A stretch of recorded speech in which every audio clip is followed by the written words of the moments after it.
बलि पूजा के बाद पूजा की चौकी हमें कब और कैसे हटानी चाहिए इस वीडियो में जानेंगे। साथ ही यह भी जानेंगे, अगर आपने अमरवेल के टुकड़े, कमल गट्टे चढ़ाए हैं, हल्दी की गांठ चढ़ाई है तो आपको क्या करना है।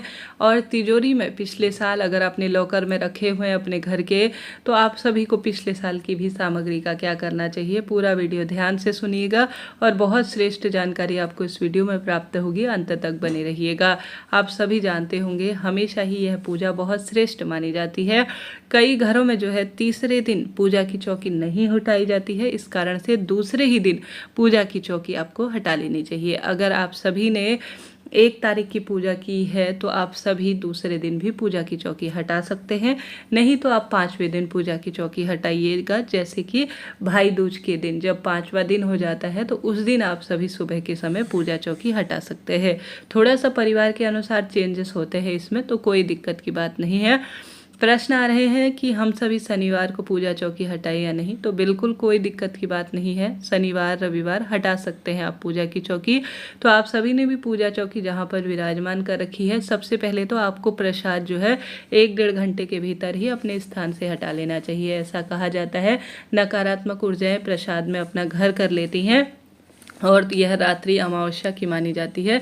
तो आप सभी को प्रसाद तो माता रानी से ग्रहण कर चुकी है और श्रेष्ठ है वह, आपको उसे उठाकर अपने घर परिवार में वितरित करना चाहिए। पास पड़ोस में भी प्रसाद को वितरित करना शुभ और श्रेष्ठ माना जाता है। भूल चूक के लिए क्षमा प्रार्थी हो जाइएगा। माता को थोड़ा सा कुछ, कोई भी वस्तु आपके पास हो उसका भोग लगाया। बहन बेटियों को हम चाय पानी पिलाकर ही भेजते हैं, ठीक उसी तरह से। और साथ के साथ आप सभी छोटी सी आरती कर लेते हैं कपूर की, तो अत्यधिक शुभ माना जाता है। पूजा चौकी को हिला लीजिए और कहिए कि माँ कोई गलती हुई है तो क्षमा प्रार्थी हूँ। अपने इष्ट पितृ देवी देवताओं का वंदन करते हुए आप सभी को जो है माता रानी मेरे घर में सदा सर्वदा के लिए आप वास करें, ऐसी प्रार्थना करते हुए सबसे पहले आपको पूजा के स्थल पर फूल इत्यादि हो गए और पत्ती इत्यादि चढ़ा रखी है, तो आप सभी को उसे एक थैली में भर लेना चाहिए। ध्यान रहे कोई भी वस्तु अपशिष्ट नहीं है, सबसे श्रेष्ठ है यह वस्तु और अपने ही घर में आती है काम। तो आप सभी को जो फूल पत्ती है, दीपक में बचा हुआ तेल है और जो बत्ती इत्यादि है उसे एक थैली में रख लेना है। उसके बाद आपको पूजा में चढ़ाए हुए जितने भी चावल इत्यादि है, जैसे आपने नवग्रह बना रखे हैं, स्वास्तिक बना रखा है या कोई भी वस्तु यह बना रखी है, तो आप सभी को इसे चिड़िया कबूतर इत्यादि को दे देनी चाहिए। अगर यह भोजन योग्य है, खाने योग्य है, तो आप स्वयं भी इसे प्रयोग में ले सकते हैं। नहीं तो गौ माता को भी खिला सकते हैं या पंडित ब्राह्मण जी को भी दान में दे सकते हैं। आप सभी चीज़ें एक जगह इकट्ठा कर लीजिए। उसके बाद इसका क्या करना है ध्यान से सुने।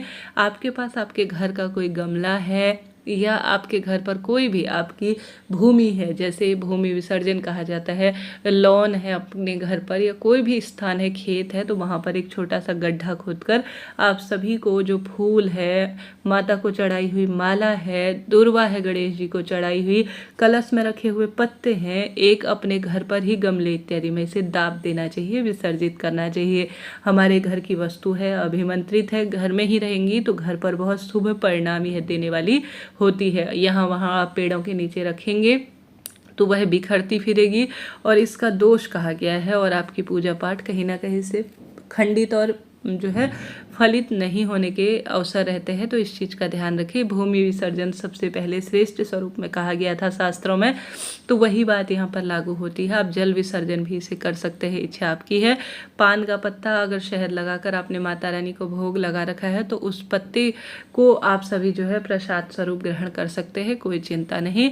अगर आप सभी ने विशेष तौर पर माता को गोमती चक्र और कमलगट्टे, हल्दी की गांठ वगैरह समर्पित कर रखी है, तो आप बीज है यह कभी भी जो है अपवित्र नहीं होते। आप इस तरह से तिजोरी में इसे जो है अभिमंत्रित कर कर चाहें तो आप इस तरह से इसकी धन पोटली बनाकर अपने तिजोरी में रख सकते हैं, बहुत शुभ माना जाता है। यह चीज़ें कभी घर से बाहर नहीं दी जाती हैं, अपने ही घर में यह चीज़ें रखती हैं और शुभ फलों की प्राप्ति में सहायक होती है। कई लोग इसे अभिमंत्रित कर कर बहुत श्रेष्ठ सम तरीके से अपने तिजोरी में रख लेते हैं। आप भी यह कार्य कर सकते हैं।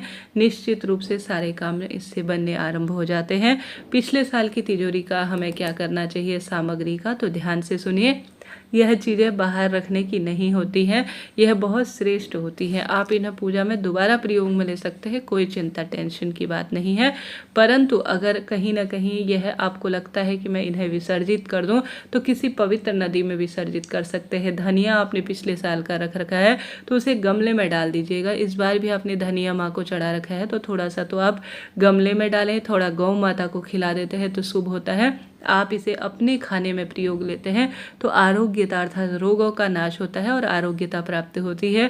आपने सपने धान्य पंच धान्य माता रानी को चढ़ा रखे हैं तो आप इन्हें स्वयं प्रयोग में लीजिएगा, अपने भंडार गृह में रखिएगा। बहुत शुभ सूचक इसे माना जाता है। यह सबसे श्रेष्ठ वस्तु है। यह लक्ष्मी पूजन की सामग्री, सभी चीज़ें अपने ही घर में ज़्यादा प्रयोग में ली जाती हैं, इस बात का ध्यान रखें।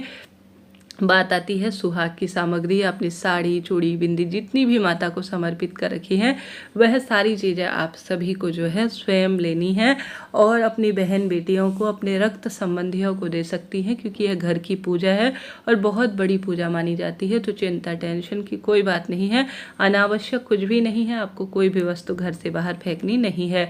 बात आती है नारियल की, तो नारियल जो है आप सभी को पिछले साल का जो नारियल तिजोरी में मंदिर में रखा है अब उसे विसर्जित कर दीजिए अपने घर के मंदिर में या अपने घर की तिजोरी में। अब आपने जो श्रीफल स्थापित कर रखा है इसे अपने घर के मंदिर में या तिजोरी में रखने का समय आ गया है। घर के दरवाजे पर भी लाल कपड़े में बांध सकते हैं, दुकान स्थल में भी बांधते हैं, तो इससे व्यापार में धन लक्ष्मी में वृद्धि होती है। इसके ऊपर रखे हुए चावल चिड़िया कबूतर को दे दीजिए। कलश के अंदर रखा हुआ जल आप अपने घर में छिड़काव कर दीजिए और गमले में डाल दीजिए। तुलसी में भी डाल सकते हैं, कोई दिक्कत की बात नहीं है।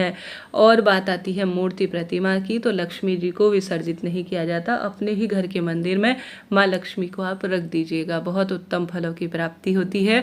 आप सभी जो है कोई भी मूर्ति प्रतिमा इत्यादि विसर्जित ना करें। बात आती है पुरानी मूर्ति जो घर के मंदिर में खंडित हो गई थी या किसी तरह से धूमिल हो गई है, चटक गई है, तो आप उसे अपने पास छुपा कर अब आज जो है उसे अपने घर के गमले में विसर्जित कर सकते हैं। मिट्टी की है तो आप नदी में प्रवाहित कर सकते हैं या पीपल पेड़ के नीचे से रख सकते हैं, कोई चिंता टेंशन की बात नहीं। परंतु साल भर तक जो नई प्रतिमा फोटो लाए हैं उसे विसर्जित ना करें। आपने अगर जो अपना जल का पात्र है उसमें हल्दी की गांठ, कमल का गट्टा, 1 रुपये का सिक्का, दूर्वा इत्यादि रख रखे हैं तो अपनी तिजोरी में लाल कपड़े में बांध कर रख दीजिएगा, बहुत अच्छा इसका परिणाम होता है। माँ लक्ष्मी से संबंधित कोई भी चीज़ फेंकी नहीं जाती, इस चीज़ का आप ध्यान रखिएगा। पूजा में बिछाई गई चौकी में जो कपड़ा इत्यादि है उसे धोकर आप प्रयोग में कई बार ले सकते हैं। तो इस तरह से आपको इन चीज़ों का प्रयोग करना है। माता को चढ़ाया हुआ धन, जो भी सामग्री है, जो गहने हैं, वह तो आप काम में लेंगे ही, परंतु जो धन है उसे अपनी तिजोरी में रख लीजिएगा, शुभ माना जाता है। पिछले साल का जो आपने पोटली के साथ धन रखा है उसे आप सभी अपने शुभ कामों में बहन बेटियों को दे सकते हैं। आशा है, उम्मीद है इस तरह से आप विसर्जन करेंगे तो आपकी संपूर्ण पूजा सफल हो जाएगी और भाग्य बदल जाएंगे। हर हर महादेव, जय शिव शंभू। आपके लिए वीडियो उपयोगी रहा हो तो लाइक करें, शेयर करें, चैनल को सब्सक्राइब कर सपोर्ट करें और साथ के साथ आप सभी आवश्यक रूप से कोई प्रश्न हो तो पूछ लीजिएगा। राधे राधे।